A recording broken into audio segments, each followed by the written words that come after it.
And without further ado, I am thrilled to introduce Kathleen Beachford to you. I met Kathleen, I guess it was about a year and a half ago when she called me with the idea for this book. And I immediately was like, yes, yes, yes. I don't know that there's a more important topic in education right now than providing hope, not only for our students, but also for our teachers. So Kathleen has spent most of her professional career as a language arts teacher, first in middle school and most recently now in a high school setting. Kathleen is also the mother of 7. You would never know by looking at her, but she has 7 children. 5 of them she and her husband adopted out of a case of severe abuse and neglect. And it was those children who provided the spark for this book. Kathleen is a hope researcher, and she is here to tell you more about how hope can help teachers and students learn, grow, and achieve happiness. Thank you for being here, Kathleen, and I'll turn it over to you. Thank you, Jessica. Hi, everybody. It's been a long school day, and I'm so excited, though, to be with you because I know this is going to make a difference in your classrooms, in your schools, in your realm, wherever you are in education. Okay, so first and foremost, this is a make it, take it presentation. I am an educator, and so all of these resources are free. If you're logged into your Google account, you can use this tiny URL down here, or there's also a copy in the chat because I asked someone to put in a couple. Yeah, there we go. Click on this link in the chat to actually come to the presentation. Because as soon as you click on the links, you will get copies of all of the materials today, so you can modify them to fit the needs of your school, your classroom, or whatever it is that you personally do. So I made this so this is accessible, so you can start this tomorrow. Okay, so first and foremost, you may not know this, but last year in October of 2021, the big 3, the American Academy of Pediatrics, the Children's Hospital Association, and the American Academy of Child and Adolescent Psychiatry, they declared a national state of emergency. Usually these 3 entities don't talk, but they saw major declines in child and adolescent mental health. So here's the problem. These children are going to hospitals and, they might have anxiety or depression. And so they go to the hospital and then they get referred for services, but some of those referral lists are 18 months long, 18 months. And so the solution is, well, okay, then the counselors in school can help them. But some of our counselors have 100 to thousands of kids on their caseload. And so that's not a fix all. So, and it's not just them. Because of the pandemic, teachers are going back and they're facing more secondary trauma and burnout than ever before. And so we have a major crisis on our hands. Now, here's something interesting. Hope is the first emotion we ever learn. This might look familiar. These are Ericsson stages of psychosocial development. So when you're a baby and you cry, wah, wah, wah, your mom or dad or someone, grandma picks you up and takes care of you. And from that, you develop hope. That's your first taste of hope. But the amount of hope you develop impacts your life and your future success. And we know that. It can also impact your goals, who you become, and what you'll be. So knowing this, what is hope? Hope, Dr. Rick Snyder defined hope as 3 things. It's a positive cognitive force that uses goals, your what power, agency, your willpower, and pathways, your way power. And those 3 things combine together to create hope. So essentially, your willpower and forming pathways to your goals is what is your hope. Now, here's an interesting thing. Dr. Rick Snyder went on national television to prove to the world that hope works. He really did. He went on Good Morning America, and he did what's known as the cold presser task. So it sounds fancy, but it just means stick your hand in ice cold water and leave it there for as long as humanly possible. So the host, the medical expert, and the weatherman, they all put their hands in ice cold water. Dr. Snyder, before he did this, took the 3 men in a room, came out with a sheet of paper, and he said, I don't even need to watch this because I know who's going to win. So the 3 men stuck their hands in. After a couple minutes, the weatherman pulled his hand out, then the medical expert, and the host left his in. And then the host turned to Dr. Snyder and he said, what does this have to do with hope and winning? And he said, hope allowed you to access your potential and your ability to endure the moment. So I knew, because he took their hope score, you can measure hope. Yeah, and I'm going to show you how. So he knew the host would come in first. He knew that the medical expert would come in second and that the weatherman would come in third, all because of their hope. Hope helps us endure tough times. So how did I get here? Essentially, I did some research. What you see on this screen are some of the research studies that I pulled up over the years because, like you heard Jessica say, I adopted 5 kids all at once out of a case of extreme abuse and neglect. So as a teacher, I thought when someone came to me, oh, well, we really want you to take these 5 kids. And I thought, wow, I teach 72 to 120 kids a day. 5 isn't a lot. Sure. And so I had this misconstrued idea of how many kids I thought I could handle because of teaching in a classroom. And so the 5 kids, they showed up on my doorstep, and I'd been trained on trauma and child development. I thought I knew what I was doing. Well, the reality is when those kids came in, they ran past me. They ran to huddle, hug, shake, and cry. And I looked at my husband and he looked at me and shrugged, and we didn't know what to do. So we began Google searching. So here on your screen, you'll see some studies that show what hope can do. I want you to just look at the titles. You can access these studies on the next slide. This is where that make it, take it part comes in, because on the next slide, you'll notice there's a link. You have access to all these studies so you can read them for yourself, just like I did, because I said, I need something to help my kids. And it said relationship building for trauma. Well, guess what? I was trying to form a relationship. It wasn't working.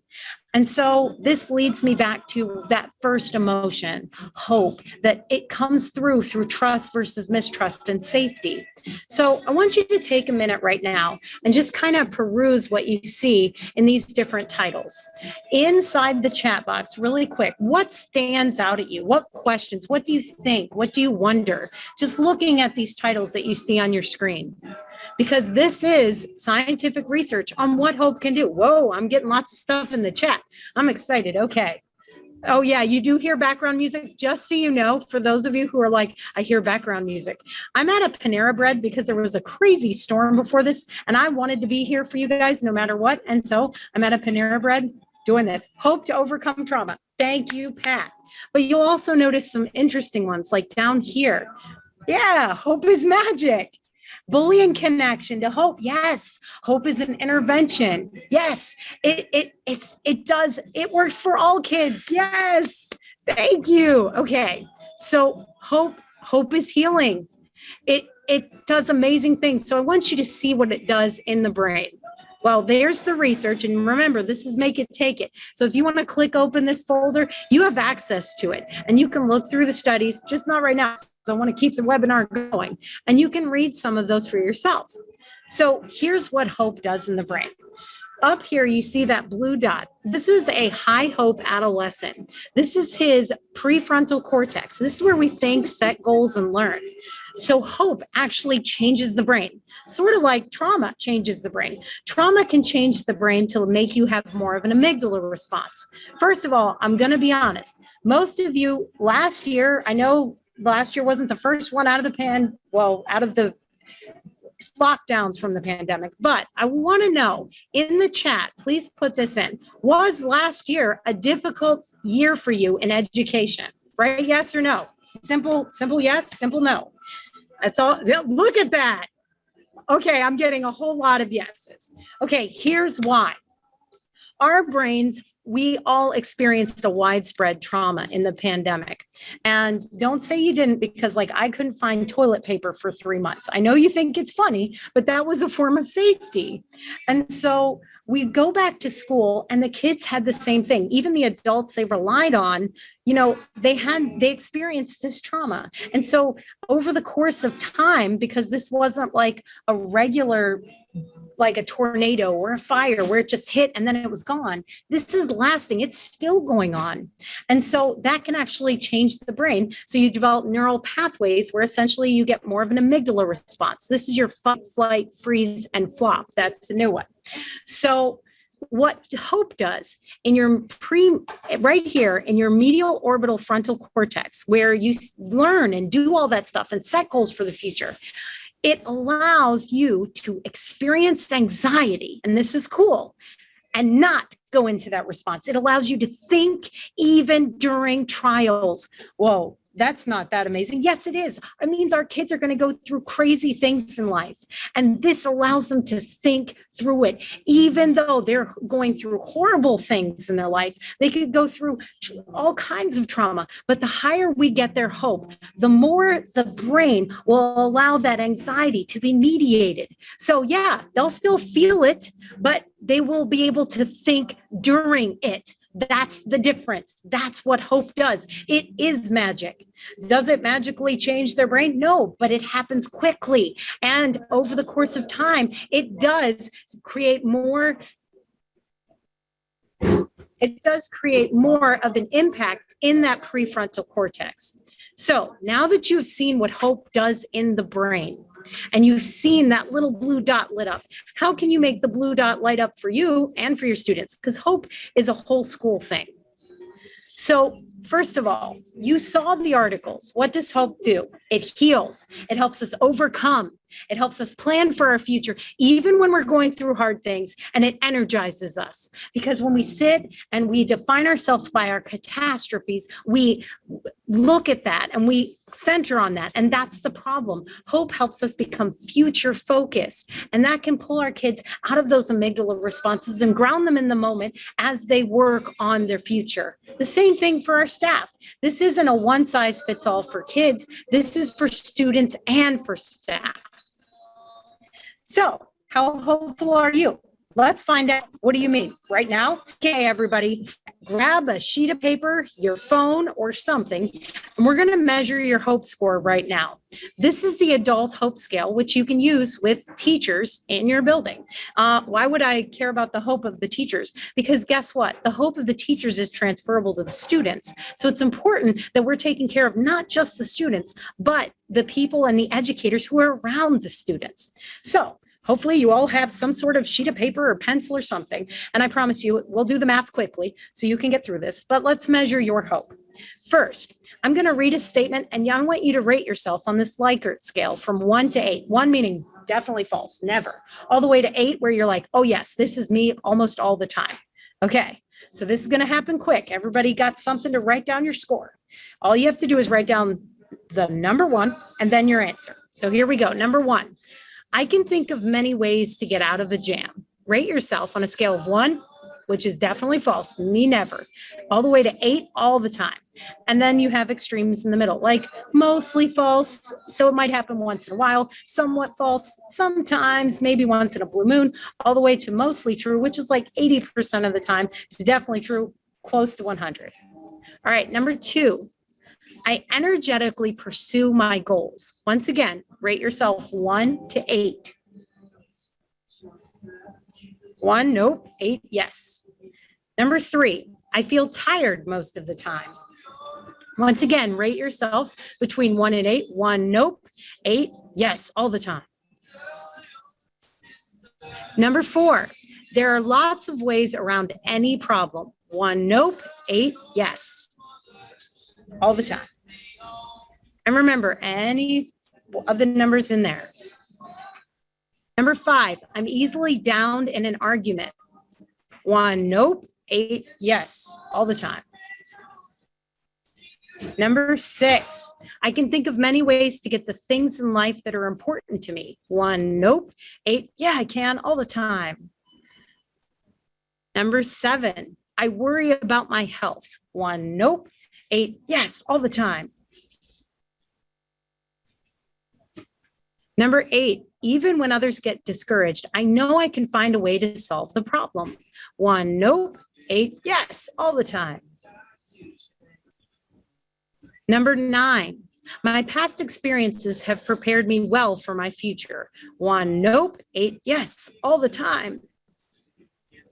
Number 10, I've been pretty successful in my life. 1, nope. 8, yes, I have, all the time. Number 11, I usually find myself worrying about something. 1, nope. 8, yeah, I worry a lot.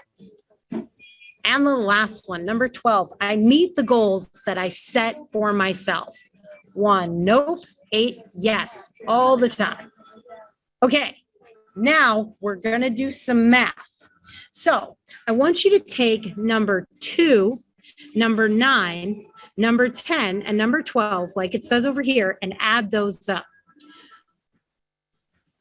And it will be on a scale of 1 to 8. So you add up each one, number 2, 9, 10, and 12. We just measured your willpower. We did? Yes. If you scored anywhere in between 24 to 32, you have a high willpower. Whoa. Now, if you add up number 1, 4, 6, and 8, we're going to measure your ability to problem solve. This is your pathways thinking. So once again, if you score, so 1, 4, 6, and 8, add those up. If you score between 24 and 32, you have a high pathways score. Then you're going to add these two numbers together. The willpower score and the pathway score, yeah, add those two together. And that'll give you your overall hope score. And that will fall anywhere between 40, well, for high hope, 48 to 64. Okay, now, okay, we measured it. Now what? So here's the thing. I know you just did a whole bunch of math at the end of a school day, and that was a lot. But what I've done is I've partnered with a company known as Thrively, because I knew doing this in the classroom with teachers and also with students and adding all this stuff up, that would be crazy. So what I've done is this company, you can create a free account using your Google, and you can measure your students' hope scores as well as staff hope scores for free. And instead of adding them up like you guys just did, what it does, I'm going to skip through. I'm going to show you what it does. Hopefully, here we go. There it goes. Maybe. My internet connection is unstable. Okay, let me play it one more time, or at least attempt. This is teaching on the fly, guys. Because I wanted you to see, you don't have to add it up, because on Thrively, what it'll do is it will allow you, the students, to use that Likert scale, and it's movable. I promise. It's movable. Okay, I'm going to skip it, but you can access it on thrively.com, create a free account, and get your students' hope scores. Why do I need to know their hope scores? Well, the first thing is hope is transferable. So I'm just going to skip that. And so you're getting ready, either you're starting school or you've already started school. One of the first things you can do that makes the most sense, you probably have some sort of seating chart to help you learn your students' names. Well, knowing that hope is transferable, high hope is transferable to people with low hope. So wait, I take my high hope students, what do I do with them? I want you to get everybody's hope score. And then remember, you can do this for free on the site. It's not paid, totally free. Once you have the scores, seat the students with low hope and high hope. Why? Because over the course of time, that low hope is not going to impact the kid with high hope. Once someone has high hope, they've been to the top of the hope mountain. They can go through death, divorce, darkness, horrible things. But because they've experienced high hope once, they have the cognitive capacity to get back there. They'll go through things, but they know how to get back there. If someone has never been to the top of the hope mountain, they can never get back there because they don't know it exists. So you see your kids, high hope, low hope, and you might put a whole bunch of low hope kids around that high hope over the course of time, just by doing this one thing. That's it. Nothing else in this hopeful book. You just do this one thing. You're going to transfer hope to your other kids, and it will change their life. From those studies you saw earlier, it will impact their academic achievement. It will impact their pro-social behaviors and lack of bullying involvement. It will decrease. You'll also see how kids helping other kids. I'll give you a great example. So one of my seniors today, high hope kid in a higher socioeconomic bracket, another kid right next to him, low hope kid. This is the conversation they had today. He said, hey, I have to take my SAT and go on my college visit. The other kid said, what are you talking about? He said, yeah, aren't you doing that stuff? And he said, no, I didn't know I had to. And then he said, well, you can come with me on my college visit. I'll show you where to sign up for the SAT. How did that happen? It happened because the one kid had that high hope. They had the pathways to get to their goal to be successful. The other kid did not. And they developed it just by sitting next to the high hope kid. I allowed it to happen because I put them in that situation. You can too. It's the same thing with staff members. We need to be surrounded by hope. And so here are some things to help you. Now, for those of you on this webinar, down here where it says copy here, you're going to see some magic. As soon as you click this, I promise this, it will go into whatever Google account or thing you are signed in on this webinar series for. So you click this, you get a copy of it. Why would I want a copy of a self-care plan? If we have fire drills for fires, tornado drills for tornadoes, intruder drills in case of intruders, you're more likely to have a bad mental health day, and so are your students. This right here is a preventative hopeful measure where you plan for your worst day on your best day. You plan for those things when you're thinking and when you have that cognitive capacity. So I have all my students, they did this the second day of school, fill out the self-care plan. First, it had them think of proactive things they could do for their body, mind, social, emotions, and schoolwork every day. Set goals to be healthy every day in those areas of their life. Then I had them list their coping strategies. They have coping strategies? Yes. Coloring, drawing, writing. It could be all of that, or it might be listening to music. So they list their coping strategies. They tell me any stressors they have right now, and they try to think of how they can decrease those stressors. But it also makes me aware those stressors exist so I can help them. And on top of that, down here, this is where the moneymaker is. This emergency self-care plan has students make a plan for those bad mental health days. And it works out beautifully. I can give you a great example. I had a student come in and she was really distraught. And she was like, I just can't do class today because her boyfriend broke up with her. On her self-care plan, she wrote down that she loved to color. It was her thing. And so I whipped out a coloring sheet because I attached it to her self-care plan. I gave it to her. Within 3 minutes, she was ready to learn. 3 minutes. And the thing is, if you think you can just teach them when they're feeling those big things, yeah, you can teach them. They might be compliant. They're not gonna remember it. And so that's the important thing. You have to plan for those things. And having students take the time to do this allows you to have a plan to help them. Same thing with teachers. Teachers are going to have a bad day. So are the staff members. So are the school psychologists and the counselors who are dealing with secondary trauma. Creating the self-care plan and giving it to someone on your team, like a PCC member, professional care community member, you can hold each other accountable for those moments of distress. And it's not just self-care. This is to help you when you feel those moments. My co-teacher, the other day, she needed her self-care plan. She was running late. She was having a bad day. She likes kitties and puppies. They calm her down. I can't have a kitty or puppy in my classroom. I surrounded her station with kitties and puppies before she even came in. And I'm going to tell you, the smile I got and then her just taking deep breaths, it allowed her to think and to be focused so she could give it her all to the kids. And it's the same thing with a mental health check-in. Every day we should be doing that for our kids, because if they're bringing something from home, we need to give them the support, and we need to give them what they need to get through the day. We have to help them in the moment. And by being proactive instead of reactive, we can stop a lot of things from happening. So both of those, once again, are right here at the bottom. Copy here. Also, if your kids don't have any coping mechanisms, like my son, he's in second grade. He didn't have any coping mechanisms till I taught him some. And that's the same thing with this teacher. She taught him different grounding techniques. This takes you out of an amygdala response so you can think and get in that prefrontal cortex where hope is.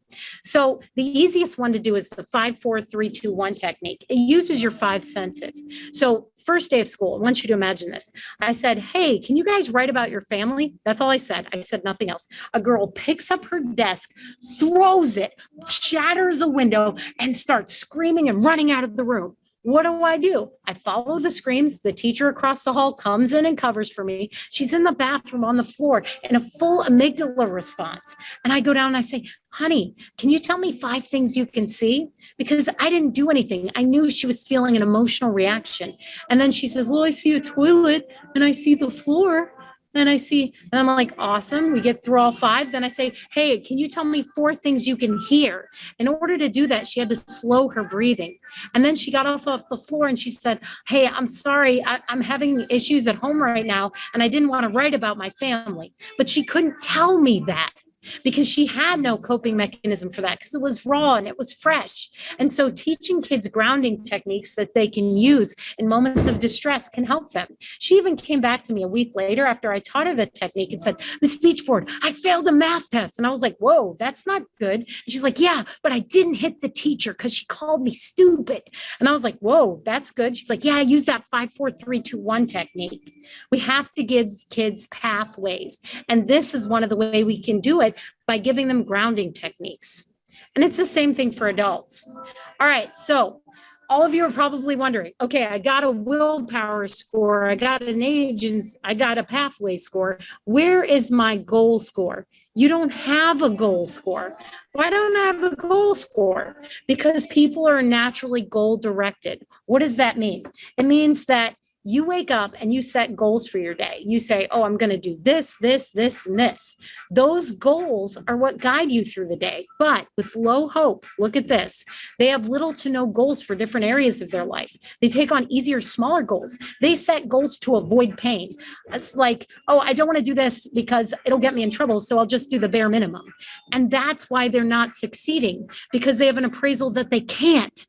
And guess what? To learn, you have to go outside your comfort zone.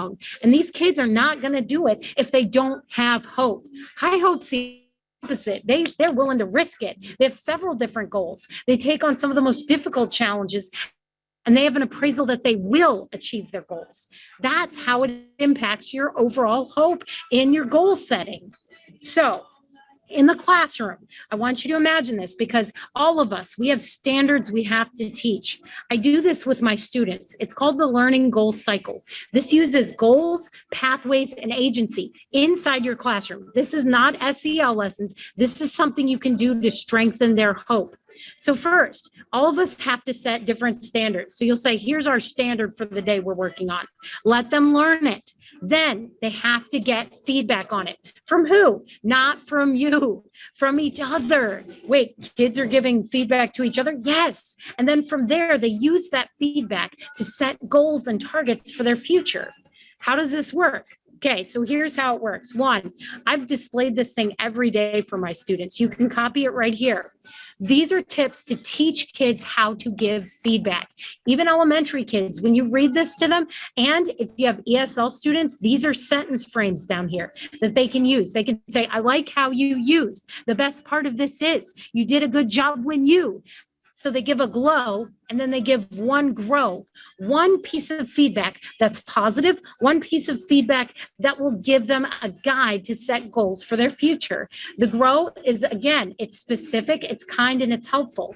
And the sentence frame, next time, try 2. You might consider, one suggestion I have is, so what they do is, they track this. If you have elementary kids and you're in like K to 5 and they can't write really fast because they're like K to 3, you can use Flipgrid to have them record their glows and grows. From that, we need to teach our kids to set goals. So here's the cool thing. The glows, what do? They teach kids that they're good at your subject. No longer can a kid say, oh, I'm bad at English, I'm bad at math, I'm bad at science. Every day they're recording feedback that proves that wrong. It changes their mindset, because hope fuels grit. It fuels a growth mindset. So when they see those glows, they realize they can do something in your subject, whether it's use a comma effectively, or I'm great at the Pythagorean theorem. They're recording it. Then the grow, what could they do better? Even if they're in math and they got the problem right, maybe they could have done it in less steps. Maybe they could have done it a different way. What they're recording, what was it we worked on today? Here's the feedback I got from a kid. Here's the grow I got from a kid. This is my goal, and I'm going to track it. And so the students do this every single day, and they set a weekly stretch goal. What's the stretch goal? It has them focus in on something they're not getting in your classroom. So I'll give you a great example from this previous week. I had a student write down grows, similes, metaphors, personification. They were having problems identifying those. So they set a goal because they realized how those three things were connected to identify figurative language. That's in English. It can work the same way in math. Maybe they're having problems with multiplication or lining up the different areas of a problem. They look at their feedback and then they set a goal that is a SMART goal, specific, measurable, attainable, all of that. It has to be time bound. So they set that goal. And when they set the goal, they track their progress on it. Now, here's the craziest thing. If that kid did horrible on my assessment with figurative language, and then they did great on their goal with figurative language, I'm going to change their grade. Why? Because grades are communication tools to the parent. If the kid's getting it and they set a goal to get it, their grade needs changed in your grade book because we gave them the time and the space to learn, which is the whole point of teaching. This allows the kid the time and space to focus in on what they think they need based off of feedback in your classroom, and it is powerful. Once again, feel free to make a copy. With elementary kids, once again, Flipgrid is great because they can watch their feedback over time and set goals, and that way they're not having to record them constantly.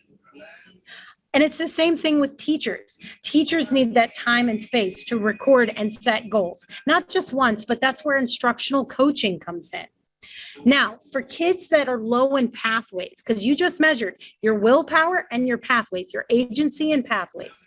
So if they're low in pathways, first thing you can do in your classroom is teach them there's no such thing as stuck. Some of you might remember the ask three, then me. That is one of the ways that you're teaching kids not to rely on you as a teacher, to find someone else to help them. So I use flowcharts, and this works for staff and it works for students who are low in pathways. So in my school, my first day in my new school, I was like, okay, I need to know what I need to do, where I need to go for this, where I need to go for that. I created a flowchart so any other new teachers who happen to come into this school would know that if they use this flowchart, they know what to do, who to see, where to go. And so it's the same thing in your classroom. I made this generic so you guys could copy this. So if a kid gets stuck and they start the lesson, they say, I don't know what to do. Okay, go back to the materials, identify a question or key element of the task, reword what you think you're doing, look up an example, discuss with a mentor in class, discuss with a friend, take a break, get a drink of water, try it again, use Google, look up YouTube videos. Well, those are common sense. They are not common sense to someone low in pathways. They don't know how to do this. We're teaching them that if you throw 50 darts at a dartboard, not just one, not just trying to do it one way, but you do it multiple ways, you're more likely to hit the target. And that's why people who are high in hope are successful at reaching their goals. They have more than one way to get there. And this is what teaches them that. Okay, another thing, you're going to want to take this guy over here, especially the building new pathways, and make a whole bunch of copies of this. So that's number 2. This is number 1. Again, make copies. So this guy right here, the building new pathways, for those kids who are stuck on pathway thinking, they tend to define themselves based off of their catastrophes. They focus in on a problem. They do it the same way, trying to solve it multiple times. They don't get anywhere. So this teaches them divergent thinking, and that's a hopeful practice. So they list the problem. Then they list what strengths they have. Where do they get the strengths from? It could be from their glows on their sheet. It could be from different areas of their life and things that they've done. And then they create a pathway. I'll give you a great example. I had a student the other day come in and say, Miss Beachboard, I cannot remember the Pythagorean theorem. I'm never going to get this. And I was like, okay, I gave her this tool because she's low in pathways. What did she do? She listed her things she's good at. Oh, I'm great at grammar. I'm really good at music. I'm really good at doing TikToks. She wrote all those things down. Then for each one of those, she created a pathway. Oh, well, I guess I could write out, the different parts of the Pythagorean theorem and try to memorize it. Okay, that's one way. I could do a dance with it and create a TikTok. Okay, I really like music. Maybe I can make a song, an individual song. And that's the one she picked. She had a whole bunch of pathways that she created. She picked that one. And then she came in a few days later and she said, oh my gosh, Miss Beachboard, I passed my math test. And I was like, yeah. She's like, you helped me do it. And I said, no, you did it. That was the difference. And she's like, yeah, I did it. That's what this does. It is a tool to help them access that pathway thinking so they can become more hopeful and develop this habit. It's the same thing with projects over here. Don't tell students, hey, do it this on this day, this on this day. Let them have the end date and then show them how to backwards design. The project's due this day. Okay, then what should you do the day before, the week before, the night before? Have them do that with the project. And then you're teaching them pathway thinking to reach the goal of the finalizing the project and turning it in. Okay. Now, other pathway practices. This is a great one. The problems to pathways warm up is phenomenal. And it's phenomenal for staff meetings. It's also phenomenal for students. So what you do is you get Post-it notes. Everybody comes in a room, whether it's staff members or whether it's students, give them all a Post-it note. Have them write down a problem they're having. During the pandemic, we were all isolated. And because of that, our social trust in each other went down a little bit. It doesn't mean that it's gone. It just went down because it took a hit because we were isolated. So to develop social trust and also pathways thinking, we have everybody write down a problem. So for students, what's a problem you're having in my class? Like, what's something that you're not getting? So the students write it down. Then they stand in front of another student and for 30 seconds, they say their problem. Then for 30 seconds, the student says an answer. At staff meetings, this is also great. A teacher says, here's a problem I'm having. And then another teacher says, here's an answer. Then you switch. It's like problem speed dating. You go to another person and you say, here's a problem I have. Here's the solution. And then they say a problem they're having and a solution. When you leave with multiple solutions to your problem. And the smartest person in the room is not the teacher. It is the classroom. It is the room around you. It is your colleagues. So by asking for help with our problems and being vulnerable, kind of like what Brene Brown said, we're allowing others to help us. And we're realizing that social trust is a pathway to accessing our goals. And so that helps that develop. Plus, if you collect all these, you can notice systematic issues inside your school or inside your classroom. Like I might have 7 students say, hey, we're having problems learning what a comma splice is. I don't know how I'm using a comma correctly. Then I need to do a lesson on commas if that's showing up on their problems, or in a staff meeting. I need to use the restroom during the day. I really needed to go to an IEP meeting, but no one could cover me. Okay, you might notice your staff needs flex time. This will help create a better school culture by looking at what problems exist and solving them proactively. So flex time, we have a person now, a volunteer who sits downstairs, and all they do is if a teacher calls down, they say, oh, you're using your flex time, they go upstairs, let a teacher use the bathroom. It's the greatest thing ever, trust me. And then also don't plan deadlines for students. Let them headline, but show them how to plan, because that'll increase their hope pathways. All right. Moving on to willpower. And I have questions. I promise I will get to them at the end. We will answer all your burning questions. So willpower can be strengthened in 2 ways. One, using self-determination theory. Daniel Pink wrote a whole book on this. He changed it up a little, called Drive. And then also knowing what willpower is. So willpower is kind of like the emergency brake of your car. You don't use the emergency brake to drive. You should not use willpower to tell a kid to just get through the day.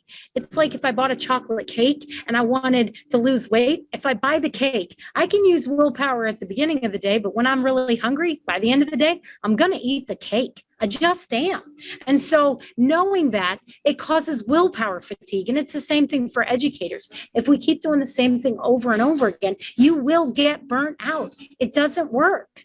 And so right here, this is a lesson where you can build in engagement into your classroom. What? Yeah, this study down here on self-determination theory, you're guaranteed 80% engagement if your activities falls here, one falls here, and one falls here.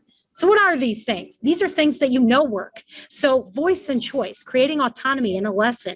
Everybody wants to have the ability to control their environment. It breeds safety and it breeds hope. So giving a student voice and choice allows them to develop that level of hope. It's the same thing if I came in your classroom and told you how to teach, you'd get really mad and probably quit. So it's the same thing in your lesson. What voice and choice happens in there? Also, competence. Is this just like you're going to tell me, oh, we're doing this lesson in math and then it's gone tomorrow and we never go back to it? No, I need time to master the subject. That's why doing those goals in the classroom, especially during warm-up time, that's a perfect time to do it, and allowing kids to work on what they're struggling with shows that you care. This isn't drive-by, oh, I have to do the standards and I don't care about you. It gives them a time and just a space to really master the content and to work with other students and yourself and find a pathway to reach their goals. And then last one is relatedness. Everybody wants to feel needed. We do. That's why we do our job. We didn't do it for the fame and the money. That does not exist in teaching. We did it because we wanted to make a difference. And guess what? Kids want to make a difference too. They want to feel important. They want to feel special. And so what opportunities exist for a student to feel connected or needed in your room? Like jigsawing, that really helps with connected and relatedness, or just having them bring something from home and share out with your lesson. One of the math teachers, she was trying to help the kids learn fractions. They were struggling on it. So she had them bring in a recipe from home and explain why it's important, and then multiply the recipe times 25 to feed the whole classroom. They made their whole recipe booklet, and everybody went home and they made little pieces of their dishes to bring in. They were engaged because teacher about what mattered to them, which is the recipe from home. So it works, and you can make a copy of this right here.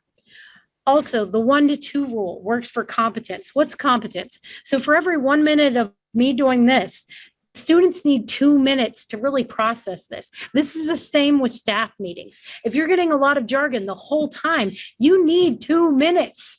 2 minutes to make sure you're understanding what's going on and to actually do something with what you're being told. So if the teacher talks for 10 minutes, guess what? The kids should have 20, either doing activities or something with it. This will increase their willpower and engagement. So that's a strict rule that makes it more engagement and more willpower for the students in the classroom. And also, I know a lot of you are either in school or going back to school. Before you decorate your room, I want you to think about this. I know you have beautiful decorations from Pinterest saved up, but think about which posters when you were younger really made a difference in your life. Probably not a lot.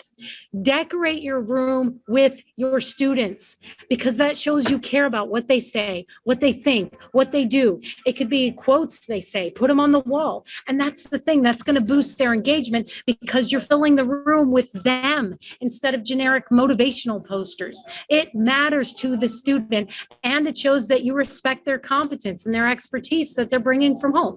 Everybody has a gift. Let their gift shine in your room. Okay, so for you teachers and counselors and everybody else who wants more engagement, this is a quick way to do it. What is it? So my students, they use this bragging rights card. Anytime they feel proud of themselves, they fill this out. Why would I want to do this? Because students who have low hope, they're not proud of themselves. They're the ones who, oh, you got 100 on a test. Oh, I got lucky. They're not even owning their expertise. They're blowing it off because they have low overall hope. And so we've got to change that. So my students have this inside their Schoology in Google Classroom. What they do is, if you have older students and they have access to email, they write the email to their parents, they fill this out, they attach it, and they CC me on it. I'm not even the one writing it. They're filling it out, and then they push send. On the average day, like today, I'm looking at my phone, I had about 40 sent. 40 emails from students to their parents, bragging about them understanding the topic we were doing today. What? Yeah, they were proud of their group work they did. A couple of them wrote they were super proud of the poster they designed. This is the students bragging to their parents. And it creates a positive environment because there's constant parent communication. And I didn't even have to do it. The kids wrote the emails. They CC'd me on it. For younger kids, you can have this printed out. You can have them fill it out and then mail it home once a week. It creates positive parent communication. And once again, it's the kid taking ownership. And that's powerful. Also, with willpower, you need to know how willpower works. And I want to go back to this for a second. So the relatedness, another thing you can do, especially for principals and staff members, if you give out honor roll or you give out any sort of awards, have the kids at the end of the awards fill out a simple slip of paper on a teacher who helped them get there. What do you mean? Teachers do their job to make a difference. You want to raise staff hope scores? They need to know they're making a difference, not 20 years from now when they go to Starbucks. They need to know today, and they run into a student. They need to know today they're making a difference. So you have a student get on a roll, then they fill out the slip. Miss Smith helped me get on a roll because she always cares for me and she stays after school with me on Tuesdays and it helps me actually learn math. Guess what? That's going to make Miss Smith's hope go way up and show her that she is making that difference during the year, not 20 years from now. And so it's powerful. Now, back to willpower. So here's a big problem in education right now: cell phones in the classroom.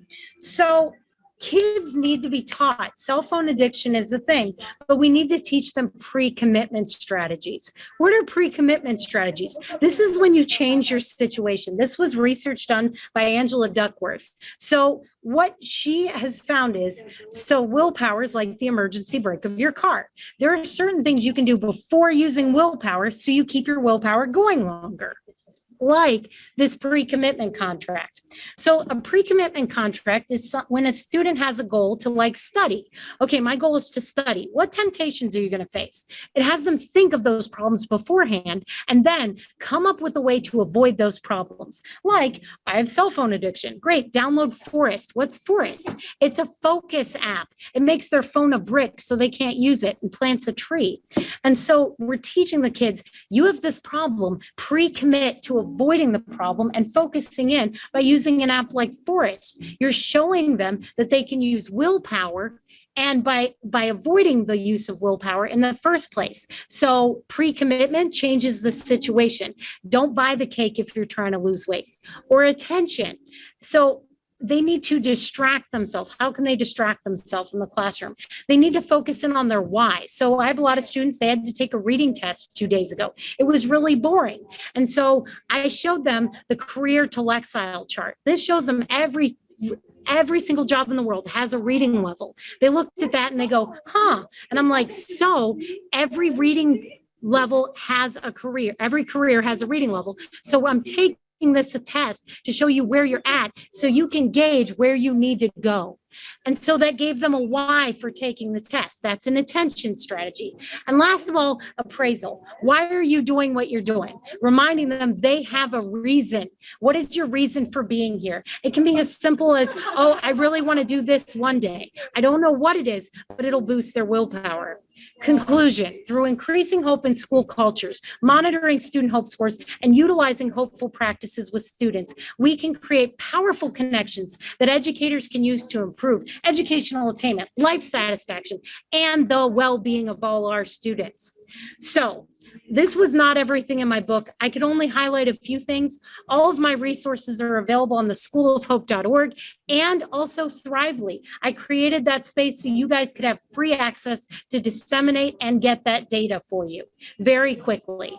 So I hope this has been impactful. All these resources are free. And now, oh yes, and if you're interested in getting Psychological Hope certified, you can also do that free through Thrively as well. So all of those free, because I love educators. This is my contact information, but I want to give time for questions and winners. And I'm going to be quiet for a few minutes so we can do winners and then questions. And now we do have some Q&A questions. We received a lot of questions, so we probably won't go through them all, but we've got, about 8 minutes or so. So let's get through whatever we can. So let's start with this question from Gregory. Does the Thrively website translate the surveys into different languages, such as Spanish? Yes, it does. Whoever asked that, yes, it does. And it has audio if your students have an audio accommodation. Excellent. Thank you so much. So let's move on to this question from Christy. Do you have the students create a binder or something with all of the worksheets so that they've completed so that they can reference them in the future? So I am 100% a digital classroom. So I keep all of this inside our Schoology, which is our learning management platform. So you could create a binder, especially if they're younger and they're working on, cognitive skills like writing, or you can have everything once again digitized, because I have all of these free digital tools for you and you can modify them. That's why I gave you free copies when you click the links, so you guys can make them fit your classroom. You can modify them so the language is more you, because I know every teacher takes the best things we steal from each other and we make it better. And that's the whole point of this. So you can do what works for you. Perfect. Thank you. And then A. Porter asked, what are the number, totals, and directions for the addition of the items on the trait scale, please? Okay, so the totals for your pathways for the adult, not for the student one, is actually shorter than the adult one. So you're welcome, guys. Okay, so the adult one, it in total goes up to 64. Okay, that's your highest hope you can get. 48 to 64 is high hope. Moderate hope goes from 24 to 48, and anything below 24 is something that you want to, those low hope babies. And if you want to tier your kids by psychological interventions, anybody under 24 should be getting additional support from a school counselor, because they have negative self-talk, and it's a quick way we can also identify kids who need that extra support from the counselor and to get identified quickly and efficiently. And then those medium hope kids, we can take care of them just by these hopeful practices in the classroom. But a combination of tiering them, high hope kids, medium hope kids, take care of them in the classroom. Low hope kids, give them the extra support of a counselor or a school psychologist. That will be the most impactful thing, and it will impact them quickly. Great. Thank you so much. All right. And then Holly asked, how can the hope scale relate to adverse childhood experiences? Okay, so what I've noticed, because I did this with my own children, I hate to say they were sort of guinea pigs, but I wanted them to have their best life. And so as their hope goes up, okay, as their hope went up throughout their lives, what I noticed is they used to focus on, I'm just trying to get through the day, I'm trying to do this. They became more future goal oriented. Oh, I'm going to try Boy Scouts. I'm going to try Girl Scouts. I'm going to do this. I'm going to take the SAT. And as their hope rises, that's when they're setting more goals for their future. They're not setting goals based off of their past and based off of all of the stuff that happened to them. They're starting to look forward. And that's where you also see the changes in the brain. So the ACEs, they still have an ACE score because that did happen to them, but it doesn't impact them as much because the anxiety is being mediated over time. And that's the cool power of hope. We love that. Thank you so much. All right. And then we have a question from Lucy. Do you have any resources that would help students that are surrounded by growth mindset ideas yet are still resistant to having one? Okay, so I noticed that the kids who are resistant to that growth mindset, they need proof, they need data. And that's why when I mentioned the glows and the grows, by providing them glows every day in all their subjects, one thing they're doing well, they can't say, I'm bad at math, I'm bad at English. By showing them there is no good or bad, everyone can get better. And by every kid setting goals, that's when you're going to see the growth mindset develop, because you're providing them tangible proof, not just a poster on the wall. They're seeing it in action in their own life. And that, using that whole goal cycle, it is impactful. I'm telling you, start today and you'll see growth mindset develop tomorrow. All right. And then the last question that we have from Jeremy, are there ways to adapt these growths and mindsets for those who are on the spectrum or similar trains of thought? Yeah. So right now, whether you know it or not, so I was moved. You didn't know this before this. I was at a school and we ended up keeping 100% of our staff, like 100, like the whole staff. They wanted to come back because the school was so hopeful, because this translates into the adults. But I also worked with multiple collaborative classes because what we notice is those students are low in hope because they can't find a way.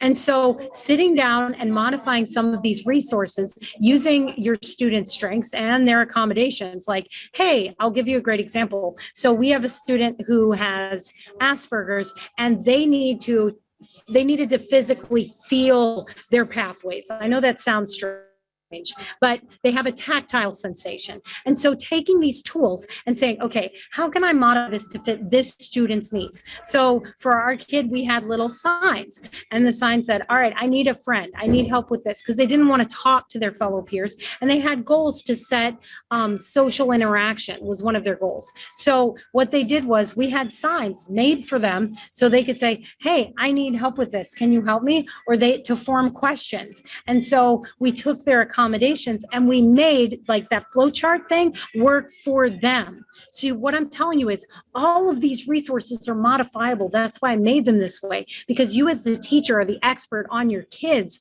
If you take this and modify it based off of their individual needs, I'm telling you, it will work. Teach them, think about the thing in different ways. It does work. Modify it to fit whatever their accommodations are. And I can also connect you with my collaborative teacher who I worked with this year for my multiple collab classes. If you email me at kathleenbeachboard@gmail.com, and she can tell you all the different ways she's modified all of these resources. That's perfect. Thank you so much, Kathleen. And I think that's all the questions that we have for now. My apologies if I missed any in the chat, but we are right at time. So if you do have a question that didn't get answered today, feel free to send any other questions to us at info@corwin.com, and we'll send those along to Kathleen to get answered for you. And thank you again to Kathleen, and thank you to everyone who's joined us and participated today. All right, have a great weekend. Thank you all. Bye. Hey, everybody. I'm glad you thought it was useful. And there are more resources in the book. Feel free to peruse it. You'll find lots of great things.